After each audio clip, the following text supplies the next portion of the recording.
Thank you for gathering. It's lovely to see you. I don't get out as much as I'd like these days, but this is very much my spiritual home, and you are my people, and I am one of your people, I hope, too. I've never give you a little reading out of one of these books previously, but I was on the train going into Manchester before, and I read a little bit, and I thought I'm going to read that before we start with any sort of entertainment, because I don't think this is entertaining, really. Let me,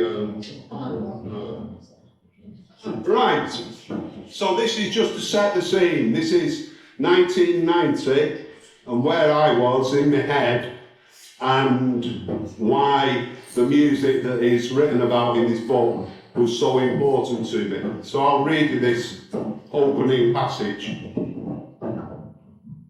Here we were in a new decade, and here was I, still plagued by dark depression and suicidal thoughts. To combat these destructive feelings and impulses, I was hell-bent on embracing orthodox normality. This implied a regime that encompassed taking work seriously, along with an acceptance of the concept of forging a career that would yield a satisfactory disposable income and desired material possessions. It seemed from the outside a way of life that made my peers happy. I determined to give it a good try. I would attempt to fit in. I would compromise in the hope that I might find contentment. My parents in this year both reached the age of 65.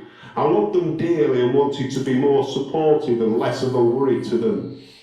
Now they had more time, I drove them to the towns in the Midlands where my mother had been born and raised. She was able to visit friends and family whom she'd not seen in years. I tried to take an interest in maintaining my house.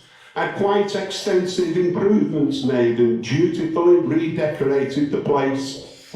I was good at my job, I worked hard. I knew that I was not merely liked, but respected. I had a wide circle of good friends, but still life ailed me. I was a seemingly stable and mature adult, and yet the angst I'd experienced as a troubled teenager had never dissipated. Indeed, it had intensified. I felt detached and hollow, as if I was simply going through the motions.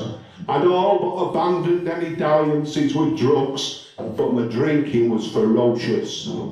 In my own mind, I normalised this excessive consumption. After all, I could still function. I never missed work, and even when I behaved like an arsehole, which was frequently, people were quick to forgive me, even though I hated myself.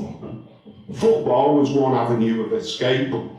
I could immerse myself within a crowd of people, and although the sport itself was undergoing an existential crisis as it struggled to come to terms with the tragedies that had occurred at Hillsborough and Ballyparade, I was still able to give myself up to its rituals and feel a deep-rooted connection.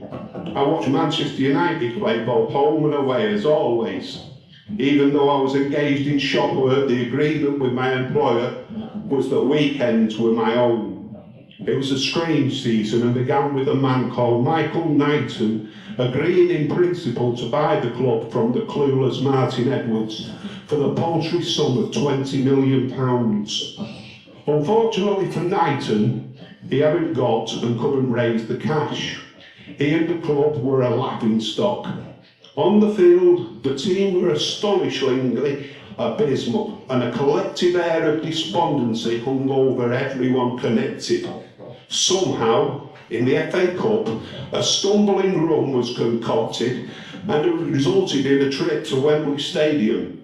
After a 3-3 draw with Crystal Palace, notable for the jittery goalkeeper Jim Leighton delivering yet another dreadful performance, a change of keeper, and a 1-0 victory saw the team clinch a trophy. Of course, music was my other release. And my friend Mark Riley now worked for a record plugger, Tony Michaelides, who had a PR company.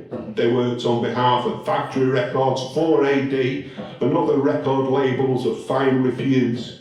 I was a frequent visitor to the office and always left with an armful of records that were generously gifted and gratefully received.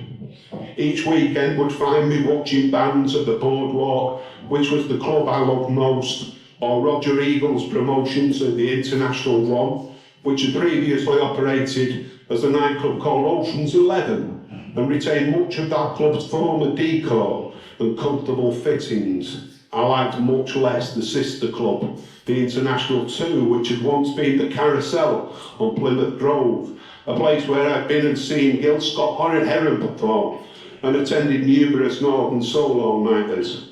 All the character had been ripped out, and now it was a soulless, dark bunker. I found the place depressing, and for the most part, I tried to avoid it. I was walking a tightrope with my sanity, and I didn't want to tumble. It wasn't always easy, and I could be my own worst enemy.